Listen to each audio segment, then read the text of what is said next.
suatu blessed assurance, kepastian yang betul-betul pasti yang kami miliki bukan di dalam diri kami, bukan dalam prestasi kami, tetapi dalam Kristus.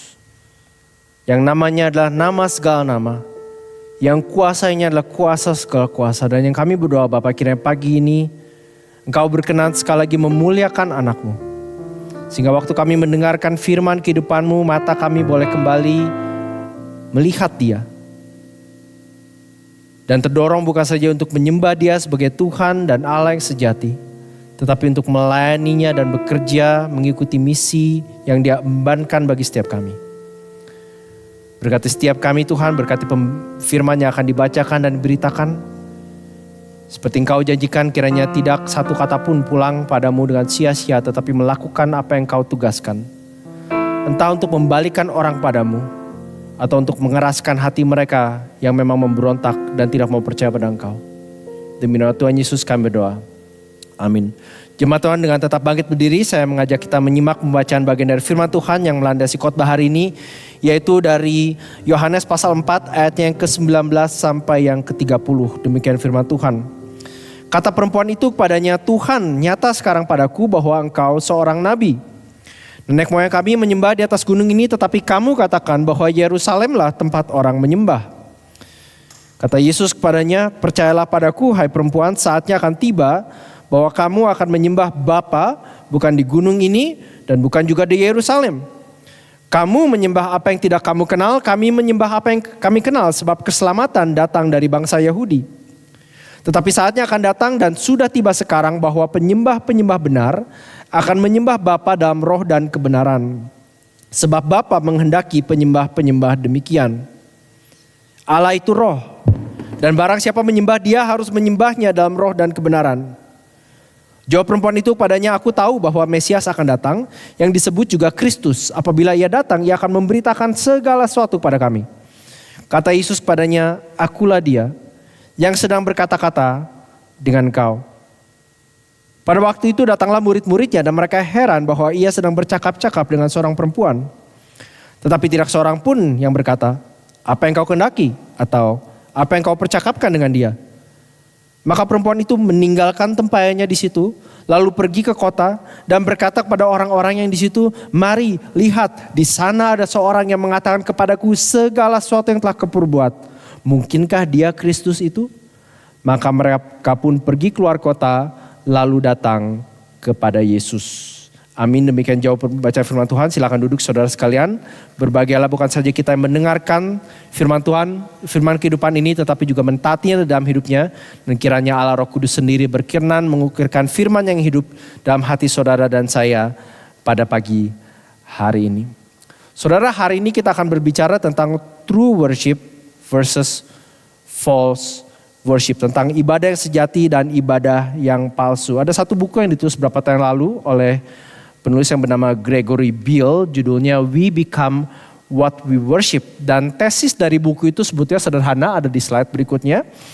What people revere, they resemble either for ruin or restoration. Terjemahan bebasnya, apapun yang orang hormati atau sembah, ya revere, mereka menjadi serupa dengan apa yang mereka sembah, entah untuk kehancuran mereka atau untuk pemulihan mereka. Dan di dalam buku itu, Gregory Beale pada dasarnya melihat garis benang merah sepanjang Alkitab dan menunjukkan bahwa setiap manusia sebetulnya adalah worshiper. Ya. Jadi tidak ada orang yang tidak menyembah sesuatu atau seseorang.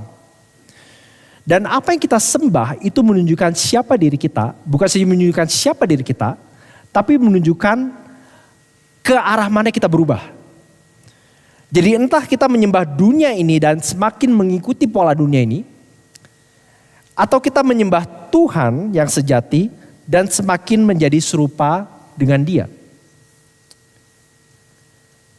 Nah intinya, penyembahan yang palsu atau false worship di slide berikutnya, fokusnya adalah semua tentang kita dan agenda kita buat Tuhan. False worship is all about us and our agenda for God. Jadi Allah itu kita perlakukan sebagai kacung, sebagai jongos, sebagai tinggal ACC. Aku udah punya plan nih Tuhan, 300 halaman ya. Tuhan tinggal paraf di bawah, thank you very much ya. Tuhan tinggal berkati, aku punya agenda. Saudara, penyembahan yang palsu bisa muncul di tempat seperti ini. Kita bisa menyanyikan lagu yang baik, lagu yang berpusatkan pada Injil, syarat dengan makna Alkitab, tetapi sebetulnya kita datang ke gereja dengan fokus pada diri kita sendiri, atau berharap Tuhan memenuhi agenda kita. Nah saudara, false worship atau penyembahan yang palsu itu bahaya. Ada banyak halnya, ini di slide berikutnya hanya 3 hal saja. Bahayanya adalah kalau kita menyembah secara false, secara palsu, kita bisa mempunyai false confidence, keyakinan yang palsu.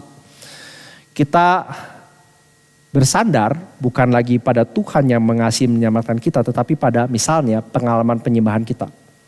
Berkat yang kita terima waktu kita datang ke gereja. Nah sekali lagi saudara, pengalaman penyembahan, berkat yang kita terima, merasa emosi kita dihiburkan, itu hal-hal yang tidak salah. Tetapi kalau kita hanya bersandar pada itu yang menjadi false dan bahaya.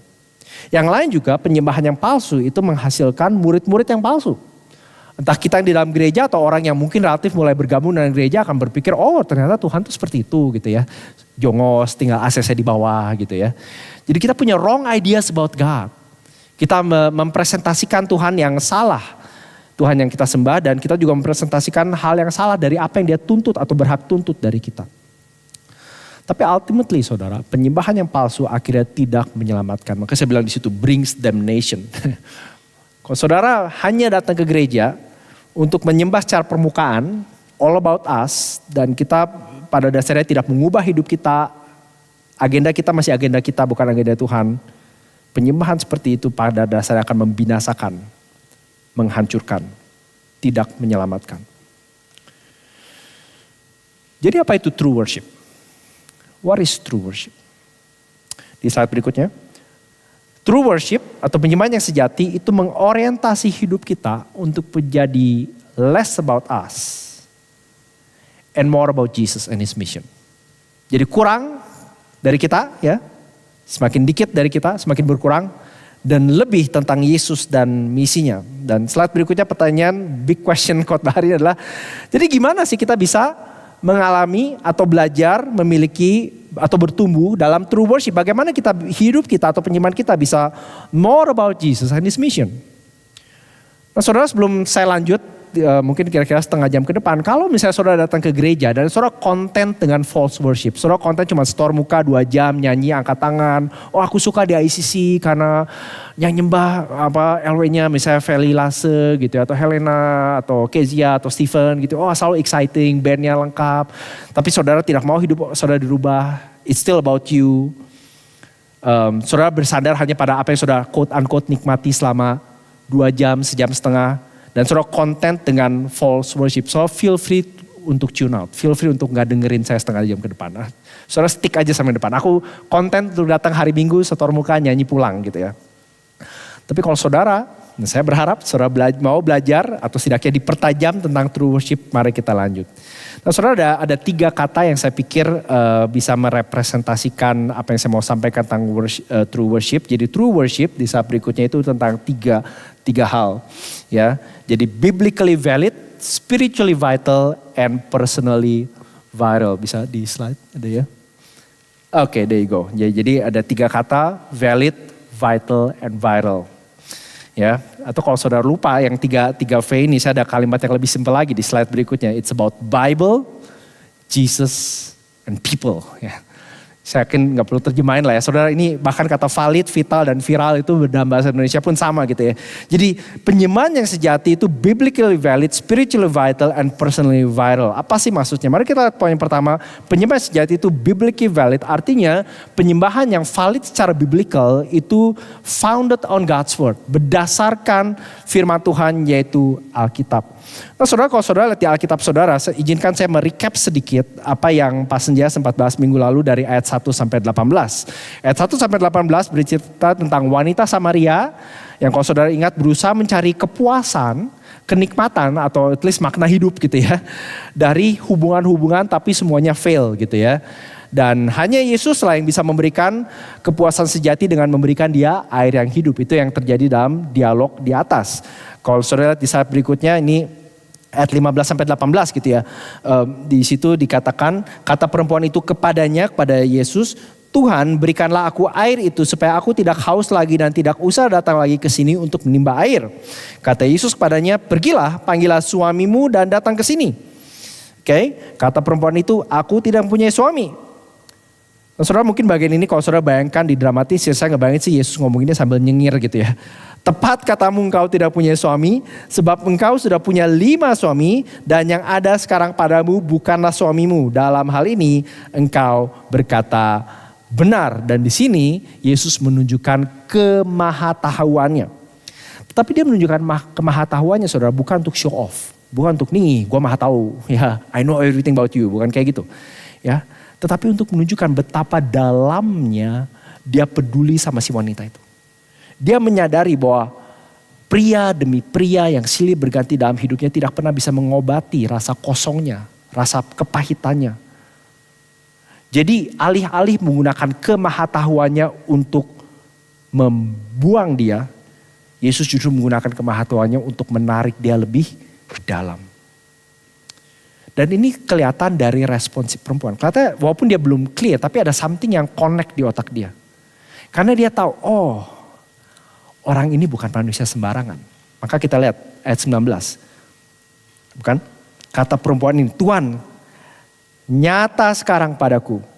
Sir, I perceive that you are a prophet. Engkau seorang nabi. Setidaknya dia mengakui ada sesuatu yang spesial tentang Yesus. Dan tahu Yesus nabi, tahu Yesus orang religius, dia seperti banyak komentator katakan dia coba mengalihkan perbincangan dari bicara tentang kehidupan pribadinya, tentang bicara soal agama. It's always a good topic ya kalau saudara diserang secara pribadi bicara tentang agama gitu ya. Tapi dia bukan hanya bicara agama saudara, dia bicara tentang kontroversi agama yang terjadi saat itu. Nah saat itu ini mungkin nggak menarik buat kita buat 21, tapi rupanya kalau orang kalau zaman itu ada Facebook gitu ya, atau orang kalau debat kusir sampai malam, ini yang mereka debatin, di mana sih tempat kita harusnya menyembah. Dan itu perdebatan besar saudara, antara orang-orang Yahudi ya bangsanya Yesus dengan orang-orang Samaria bangsanya si perempuan itu. Dan perdebatannya adalah tentang penyembahan. Perhatikan ayat 20. Nenek moyang kami menyembah di atas gunung ini, gunung Gerizim. Tetapi kamu katakan bahwa Yerusalemlah tempat orang menyembah. Jadi argumen tentang penyembahan dan argumennya sebetulnya kata yang sama dalam poin ini. Where is the valid place to worship? Di mana sih tempat yang valid? Di mana sih tempat di mana Allah menyatakan kehadirannya? Apakah di gunung Gerizim yang dipercaya oleh nenek moyang kami? Atau like you guys di kota Yerusalem? Yang menarik adalah, perhatikan respon Yesus. Yesus bisa aja bilang, kalau saya jadi Yesus ya, saya bilang, siapa bilang boleh ganti topik? Yuk kita bicara lagi soal pria-pria sebelumnya gitu ya. Tentang dosamu, tentang masa lalu lu. Mungkin ada kepahitan, mungkin ada latar belakang keluarga yang perlu dieksplor gitu ya. Yang menarik adalah saudara, si perempuan ini istilahnya ngambil detour, Yesus ikut detour gitu ya. Yesus mengikuti dia, setelah nunutin diversionnya, tetapi dengan tujuan yang sangat mulia, yaitu dia berusaha memperjelas pemikirannya. Dan yang Yesus katakan itu sangat menarik. Dia bilang, kata Yesus padanya, percayalah padaku hai perempuan, ayat 21, saatnya akan tiba bahwa kamu akan menyembah Bapa. Jawabannya apa? Bukan di gunung ini, Gerizim, bukan juga di Yerusalem. Jadi jawabannya bukan dua-duanya. Bukan dua-duanya salah. Yang bilang di gunung ini salah. Yang bilang di Yerusalem juga salah. Jadi apa jawabannya? Yesus dengan kata lain mengatakan saatnya sudah tiba bahwa debat kusir nih ya, soal di mana kita beribadah itu tidak lagi relevan. Dan kalau saudara perhatikan Yesus sebetulnya di sini menurut saya ya, mengambil sesuatu yang perempuan ini sempat sebut di ayat 12. Di ayat 12 di awal perbincangan mereka, si perempuan ini pernah bilang, adakah engkau lebih besar daripada bapa kami Yakub? Akhirnya mereka sangat bangga bahwa mereka itu keturunan Yakub gitu ya. Dan di sini saudara dalam dialog Yesus dengan si perempuan Samaria, pertama kali Yesus menyebut nama Bapa. Ya, percayalah padaku hai perempuan, saatnya akan tiba bahwa kamu akan menyembah Bapa. You will worship the Father.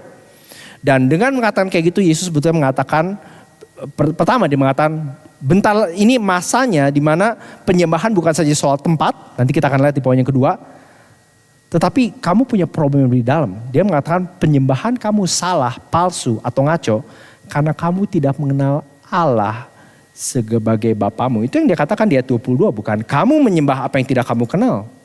Kami menyembah apa yang kami kenal. You worship what you do not know, we worship what we know.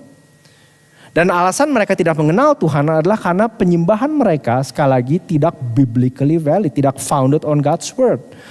Seperti sempat diceritakan, orang Samaria bukan orang ateis by the way, mereka orang beragama, tetapi mereka hanya memegang 5 kitab pertama Alkitab kita, yaitu dari Kejadian sampai Ulangan. Oke, itu sebabnya pengenalan mereka tentang Tuhan sangat-sangat minim, sangat-sangat defektif. Sebagian, separuh, tidak lengkap. Karena penyembahan mereka terhadap Tuhan defektif, karena pengenalan mereka terhadap Tuhan defektif, maka penyembahan mereka terhadap Tuhan pun defektif. Penyembahan mereka menjadi palsu karena tidak valid secara Alkitabiah, tidak berdasarkan apa yang Allah nyatakan tentang dirinya di dalam seluruh Alkitab, at least dalam konteks Yesus saat itu, seluruh Perjanjian Lama, yaitu dari Kejadian sampai Maliaki. Itu sebabnya saudara, waktu Yesus mengatakan di kalimat berikutnya, sebab keselamatan datang dari bangsa Yahudi, Yesus nggak lagi bilang bangsa Yahudi itu lebih baik dari bangsa lain, bangsa Yahudi itu sumber keselamatan. Dia simply sedang mengatakan bahwa ini loh plan Allah di sepanjang Alkitab. Yaitu Allah sudah memilih satu umat, karena dalam anugerahnya yaitu orang Yahudi, untuk menjadi semacam sarana menunjukkan keselamatannya. Dan melalui orang Yahudi inilah nantinya Mesias akan datang. So itu yang dimaksud. Waktu dia mengatakan keselamatan datang dari orang Yahudi. Yesus mengatakan, you don't really know God's word. Kamu tidak mengenal firman Tuhan, yang buat penyembahan kamu ngaco, salah, dan tidak bisa berpikir straight adalah karena your worship is not founded on God's word. Saudara, berapa banyak dari saudara yang tahu George Foreman? George Foreman? Ada yang tahu? Mantan petinju. Ya, petinju kelas berat. Dia menulis sebuah buku judulnya God in My Corner. Dia seorang Kristen by the way. Dan ini yang dia ceritakan di bukunya. Tahun 1974 saya pergi ke Afrika untuk tanding dengan Muhammad Ali. Nah, kalau Muhammad Ali pasti semua tahu ya. Ada seorang teman berikan saya sebuah Alkitab untuk saya bawa, dan dia bilang, George, ini bawa Alkitab. Bukan untuk dibaca, tapi cuma for good luck. Ya. Keep this with you for good luck. Nah, saya waktu itu percaya Alkitab itu seperti buku panduan gembala. Karena satu-satunya ayat yang saya tahu adalah Tuhan adalah gembalaku, dia bilang. Dan saya selalu mencari yang namanya luck, namanya juga petinju gitu ya. Jadi saya bawa itu Alkitab. Saya punya koin, lucky coin gitu ya. Saya punya good luck charms, jadi rupanya dia bawa. Nah, kenapa enggak saya tambahin juga lucky Bible gitu ya. Ke dalam koleksi saya, karena saya lagi itu pecinta tahyul, dia bilang. Singkat cerita dia kalah tarung dengan Muhammad Ali. Setelah kalah tarung dia bilang, saya buang Alkitabnya dan saya gak pernah buka lagi. Karena kalau Tuhan gak bantu saya buat menang, ngapain saya pegang itu Alkitab. Cerita yang kedengarannya mungkin silly, tapi gak sedikit dari kita yang melakukan Alkitab atau firman Tuhan sama seperti si perempuan Samaria atau orang-orang Samaria dan George Foreman. False worship is all about us. Kita lah yang nentuin mana yang kita suka, mana yang make us feel good. Dan karena iman kita tidak berakar pada the God of the Bible, karena Allahnya Alkitab, kita tidak benar-benar bisa menyembah Dia secara sejati. Saudara, itu salah satu alasan kenapa setidaknya di kebaktian kita, Alkitab itu front and center ya. Dibuka dengan Alkitab, ada berita anugerah, ada katekismus, ada khotbah, ada lagu-lagu yang syarat dengan makna Alkitab. Tujuannya adalah untuk menunjukkan bahwa penyembahannya sejati itu berdasarkan firman Tuhan. Tapi izinkan saya mengatakan bahwa itu pun tidak cukup. Saudara, kalau saudara mau betul-betul mengorientasi ulang hidup saudara kepada Yesus, menjadi true worshiper, maka Alkitab, seluruh Alkitab harus menjadi prioritas dalam hidupmu. Saudara dan saya harus belajar untuk berhenti hanya mau tahu atau kenal Alkitab hanya sebagian. Hanya baca gitu ya, atau ngupas bagian-bagian yang kita suka. Ya, ayat sini, ayat situ, ayat-ayat yang gitu-itu aja gitu ya. Enggak apa-apa saudara, saya enggak bilang ayat-ayat itu salah gitu ya. Tetapi bayangkan kalau selama 5 tahun, 15 tahun, 50 tahun kita jadi orang Kristen, yang kita tahu tuh cuma itu aja. Kayak George Foreman, the Lord is my shepherd, that's it gitu ya, enggak tahu yang lain. Oke. Saudara, puji Tuhan ceritanya George Foreman enggak berhenti di situ. Dia bilang, saya kira saya dapat kuasa dari sekedar memiliki Alkitab. Saya enggak sadar saya harus membacanya dan percaya apa yang dia katakan di slide berikutnya. Dia bilang, sejak hari itu, I've come to understand that the Bible is my roadmap and not my good luck charm. Alkitab itu bukan sekedar jimat ya. Tapi peta. Roadmap. Jadi penyembahan yang sejati, true worship harus valid secara Alkitab. Harus berdasarkan firman Tuhan. Dan seperti George Foreman katakan roadmap. Itu peta itu menuju kemana? Dan itu bawa kita ke poin berikutnya. Jadi kalau tadi biblically valid, yang kedua spiritually vital. Ayat 23 sampai 27. Penyembahan yang sejati itu berfokus pada Mesiasnya Tuhan, yaitu Yesus. Nah, kalau saudara udah cukup lama di Alkitab ini, di ICC, ini obvious banget gitu ya. Mesiasnya Tuhan tuh ya Yesus gitu ya. Tapi coba kita lihat sedikit. Lihat ayat 23.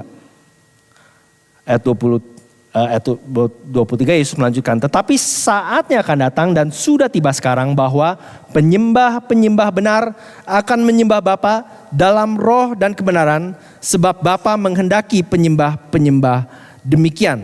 Saudara, sudah dikatakan waktu di kalau nggak salah khotbah di Yohanes 2 ya, perjamuan di Kana, waktu setiap kali Yesus mengatakan sudah tiba waktunya atau the hour is coming, itu bukan sedang bicara soal 11 kurang 5, 12 lebih 5, tetapi ini adalah the time, masa baru ya. Masa di mana Allah mengerjakan sesuatu yang baru dalam sejarah, tetapi sesuatu yang sudah janjikan sepanjang sejarah, khususnya sejarah bangsa Israel. Ya, istilah kerennya itu redemptive history, sejarah penebusan. Dan di dalam sejarah penebusan, main turning point, puncaknya adalah pribadi Yesus. Melalui kelahirannya, hidupnya, kematiannya, kebangkitannya, dan kenaikannya. Melalui Yesuslah, Yesus katakan penyembahan tidak lagi bicara soal gunung Gerizim, Yerusalem, tempat, gaya musik, atau bagaimana kita worship, angkat tangan, enggak angkat tangan gitu ya, tutup mata, buka mata gitu ya, suara tinggi, pecah suara, enggak pecah suara, atau suara pecah beneran gitu ya. Bukan soal itu, tetapi soal fokus kepada Dia. Perhatikan yang tadi saya bacakan ayat 23, penyembah-penyembah benar akan menyembah Bapa dalam roh dan kebenaran, sebab Bapa menghendaki, ya, atau bahasa Inggrisnya the Father is seeking, mencari orang-orang seperti itu untuk menyembah Dia. Allah mencari penyembah yang sejati yang akan menyembah Dia dalam roh dan kebenaran.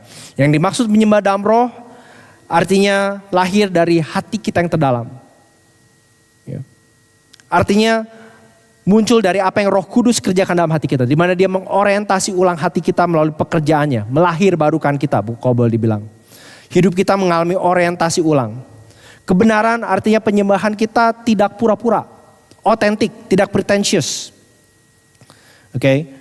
Tetapi juga sesuai, seperti tadi kita lihat, sesuai dengan firman Tuhan. Sesuai atau menyembah Allah seperti Ia menyatakan dirinya dalam Alkitab. Nah, saudara, kalau dalam bahasa Inggris, kalau tanya soal gereja, kita terbiasa untuk bilang, I just enjoyed a great worship. Ya, what a great time of worship. Dan saudara gak ada salahnya, kalau kita bicara soal, bandnya kompak, lagunya indah, aku merasa dikuatkan. Menurut saya hal-hal itu ada tempatnya dan tidak salah. Dan ada pentingnya. Tetapi saudara perhatikan, yang Allah cari itu bukan great worship, tapi true worship. Pertanyaan kita kebanyakan adalah, is the worship great? Pertanyaan Allah adalah, is the worship true? Apakah penyembahannya itu dilakukan dalam roh dan kebenaran? Dengan kata lain, God is more interested in the worshiper than the worship service. Allah jauh lebih tertarik pada si penyembah daripada ibadahnya. Ibadahnya bisa mungkin relatif lengkap seperti ini, bisa sangat-sangat sederhana di rumahan dan hanya 2-3 orang. Allah lebih peduli pada worshiper, si penyembah, daripada tempat, cara, gaya, bahkan produksi penyembahan itu sendiri. Dan ini dituntut oleh natur Allah sendiri. Perhatikan apa yang Yesus katakan lanjut di ayat 24. Bapa mengendaki penyembah demikian, lalu ayat 24, Allah itu roh. Artinya Allah itu secara natur, ini roh dalam bahasa Inggris harusnya bahasa Indonesia bukan R besar tapi R kecil, menunjukkan natur Allah ya. Natur Allah itu roh, artinya tidak terbatas ruang, tempat dan waktu seperti kita ya. Artinya Allah itu ada di sini, di sana, di mana-mana gitu. Itu maksudnya gitu ya. Bedanya begitu kita membatasi Allah di dalam tempat, ya problemnya seperti si perempuan Samaria dan orang Yahudi. Di mana kita menyembah? Di gunung sini atau di Yerusalem? Tapi begitu mengatakan Allah itu roh, seperti yang tadi Greg Bill katakan, everybody worship something. Ya, saudara bisa di toilet, saudara bisa di ruang kelas, saudara bisa bangun jam 2 pagi, saudara lagi nonton Netflix, you are worshiping something. Oke?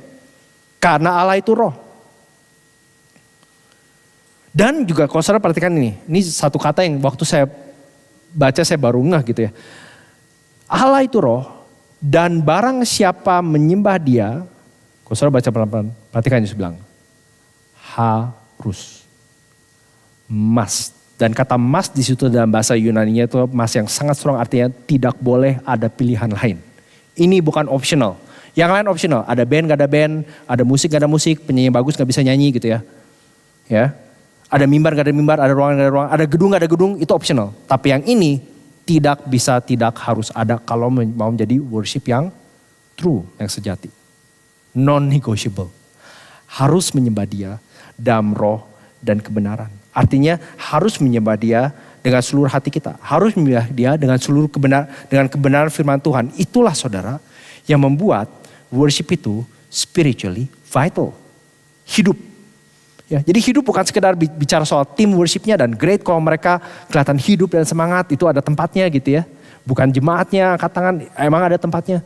Tapi hidup lebih bicara soal fokusnya, apakah pada the person of Christ, pada pribadi Yesus. Atau hanya sekedar pada permukaan.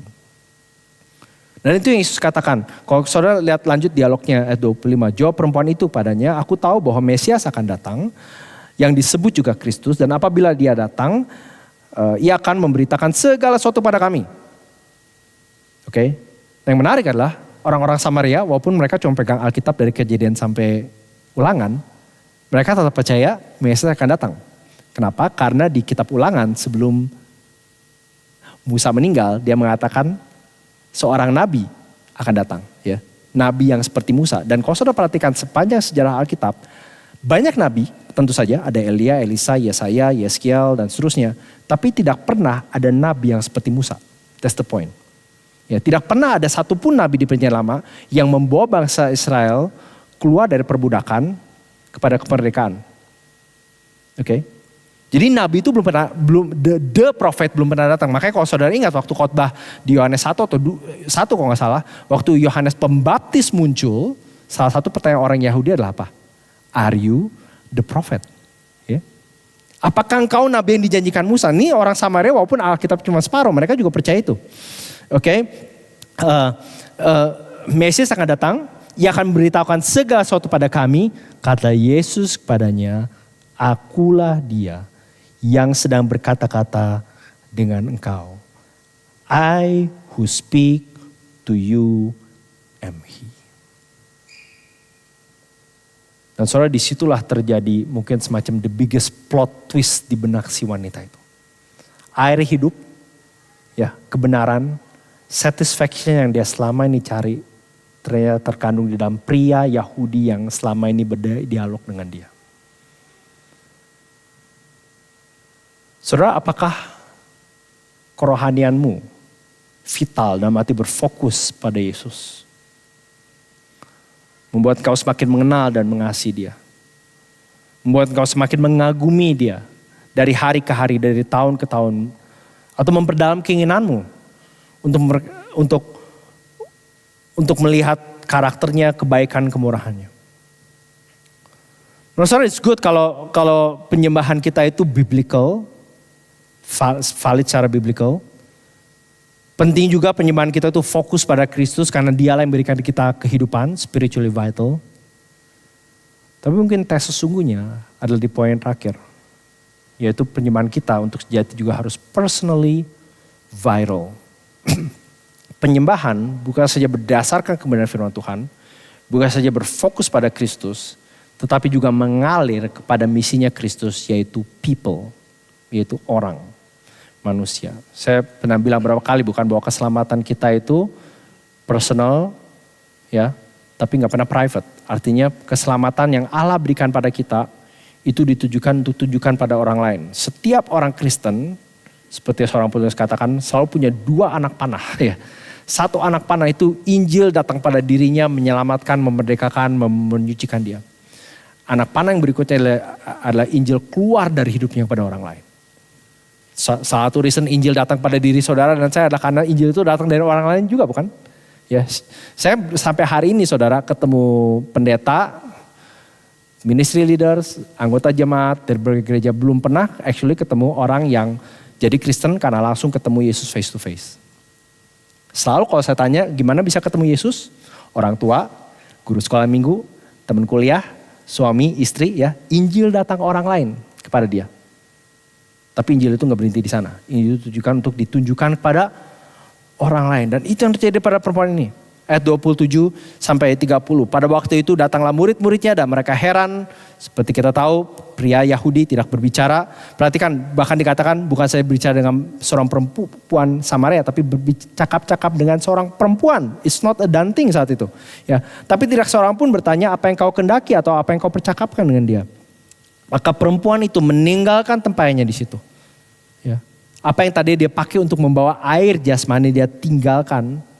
Dan pergi ke kota dan berkata pada orang-orang di situ, katanya, mari lihat di sana ada seorang yang mengatakan padaku segala sesuatu yang telah aku berbuat.